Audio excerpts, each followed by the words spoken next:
The Marvel Cinematic Universe films are some of the most beloved superhero movies ever. Marvel Studios puts out consistently exciting, funny, and overall pretty great stuff. But there is one aspect of their movies that has received some criticism over the years: the villains. If there's one thing I've really heard people complain about with the MCU, it's the bad guys. But today, I thought I would look at the positive side and talk about my 10 favorite villains from the MCU. Also, I am including the Marvel shows in this video because those are a part of the cinematic universe, and also they kinda help me fill out this top 10 list more. So, let's get into it. At number 10, I'm gonna put the first villain we saw in this universe, Obadiah Stane, also known as Monger. Jeff Bridges did a really good job playing the character. He's just a really talented actor overall, and this was also the first time we'd seen Iron Man versus another variation of Iron Man, so at the time it was really cool and unique, and it still holds up today. Yes, the character does kinda go crazy at the end of the film for no reason, and yes, I don't get why he would leave all of those incriminating files on his computer either, but altogether, he was a fun villain and a good one to kick off this whole universe with. He isn't the most interesting character ever, but I thoroughly enjoyed him in that film. Tony Stark was able to build this in a cave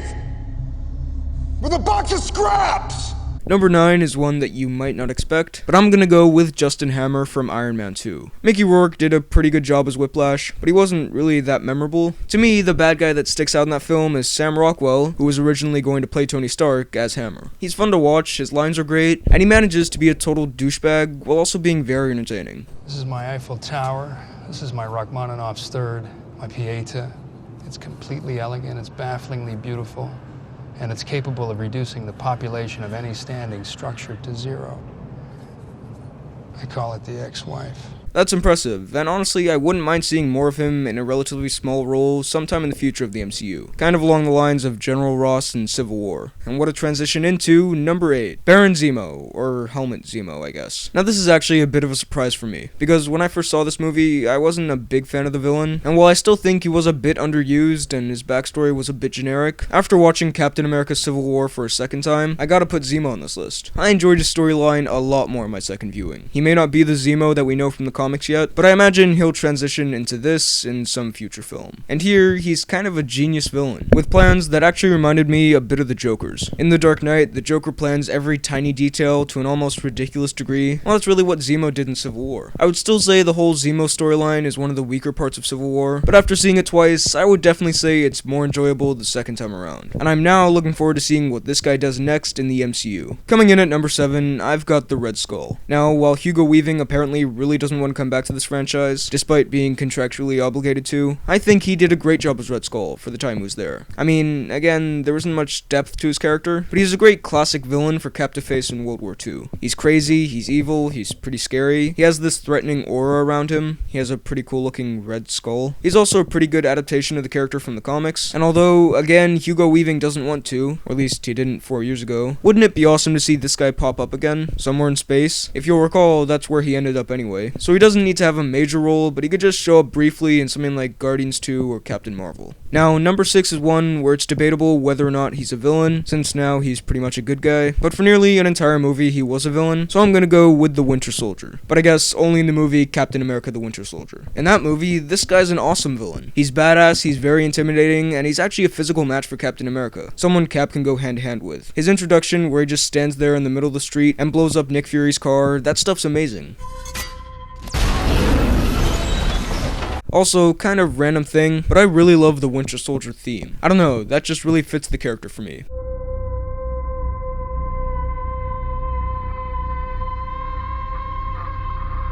Keeping it with the Captain America villains, number 5 is a big spoiler for Captain America the Winter Soldier, so if you haven't seen that yet, pause this video and click to this point now. You need to keep both eyes open.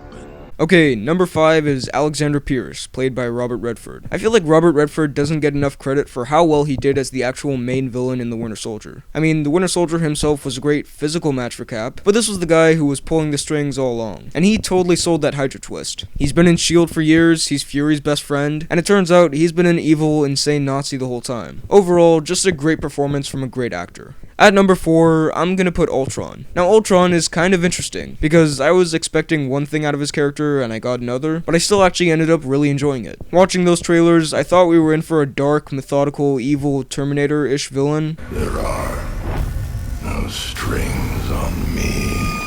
And when we got the film, he was kind of dark and methodical, but he was also kind of funny, but I actually enjoyed that. He was created by Tony Stark, so he would have some of the mannerisms and personality of him as well. I also think Ultron's design is really cool, even though it looked a tad bit CG at times. James Spader was also the perfect choice to play him. He has a lot of cool moments, he has a lot of cool lines. But I always say, keep your friends rich and your enemies rich and wait to find out which is which. In the end, Ultron was not what I was expecting, but I still really liked what we got. Come to confess your sins. I don't know how much time you got. Now, here we get into the Netflix villains. This was a bit of a toss-up for me, but I'm gonna go with Kingpin, better known as Wilson Fisk, for the number 3 spot. Honestly, this was the first time we'd seen a darker, more broken down, damaged villain in the MCU, and Wilson Fisk managed to have a lot more depth and character than most of the other MCU villains, while still being terrifying. Also, Vincent D'Onofrio kills in this role, and Fisk is a great villain for this more grounded, dark corner of this universe. I'm just really looking forward to seeing more of him in Daredevil Season 3 and/or the Punisher Netflix show, where I can imagine these two trading some more blows. At number 2, I'm gonna put the Jessica Jones villain, aka Kilgrave, aka the Purple Man, aka Doctor Who. Simply because I feel he's the most interesting MCU villain we've seen so far. He isn't pure evil, I mean, he's an awful, terrible person, but there are some little things about his character that make you feel like he isn't entirely bad, or at the very least, it isn't entirely his fault. He also has a pretty fascinating power, he's funny, the performance by David Tennant is amazing. He's overall a villain who is extremely interesting to watch. And he's also a great counterpoint to Jessica Jones. They play off each other well in ways that we hadn't seen before in the MCU. And that's something else. Like Kingpin, he's a very unique villain. He's a guy you kind of want to like at some points, but then he just does some stuff that is so despicable that you completely turn around on that. For every year that you left me alone,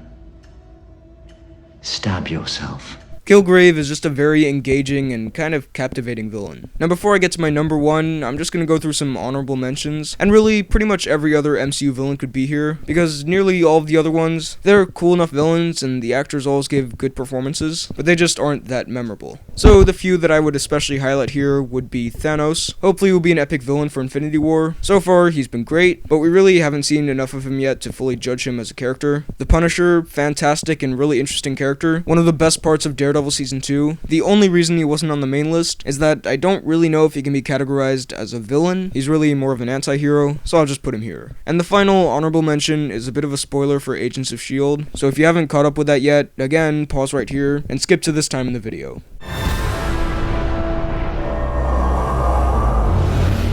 Okay, Grant Ward, or I guess Hive. I thought Grant Ward was a cool enough hero, but in my opinion, he is way better as a villain. I thought he was awesome as a Hydra agent, just a manipulative, messed up, pretty much totally evil person. But surprisingly, Brett Dalton also played weird, psychological Hydra alien monster and human entity trapped in a human vessel pretty well. So regardless of what kind of villain he is, I've just really enjoyed Grant Ward in that show. Okay, for my number 1, I'm going to have to pick Loki. Sure, the Netflix villains are more complex characters, and sure, there are some villains who are a bit more menacing, but when I think of a Marvel Cinematic Universe villain, I think of Loki. He's charming, he's charismatic, he's funny, he's just extremely entertaining to watch. And that's what makes a good villain, especially in these movies. Have them do evil stuff, but also have them be memorable and pretty interesting. And that's what Loki is. Walking out of the Avengers, people were talking about how cool it was to see all these heroes together on the big screen, but people were also talking about how awesome Loki was as the villain. He was great in the first Thor, he was one of, if not the best part of the second, and a lot of people, including myself, kinda want a Loki movie now. Again, he could be called an anti-hero, but he did have pretty evil plots for 2 movies in a row, and the last we saw of him, he looked like he was still pretty evil, so I'm gonna go ahead and say for the Marvel Cinematic Universe, Loki is the best villain. Also, quick thing here at the end that's kind of unrelated. I just want to say a big thank you to Skirpy11, who made this pretty awesome channel art. I mean, look at that. That's awesome. I might put this as my channel banner in the future. It's just the current channel banner I've had for a while, and it was also made by a subscriber. And like the one I just got, it's pretty awesome. And also, this picture is too small to put as a channel banner. But regardless of all that, I just want to say thank you. Really appreciate it. It's awesome. So those were my 10 favorite villains in the MCU. Did you agree with my picks? And if not, what are yours? Let me know all of your thoughts in the comments below. While you're at it, be sure to like this video, check out my Instagram at BHL_Hudson, and subscribe for more videos like the one you just watched. Thanks for watching, and I'll see you next time.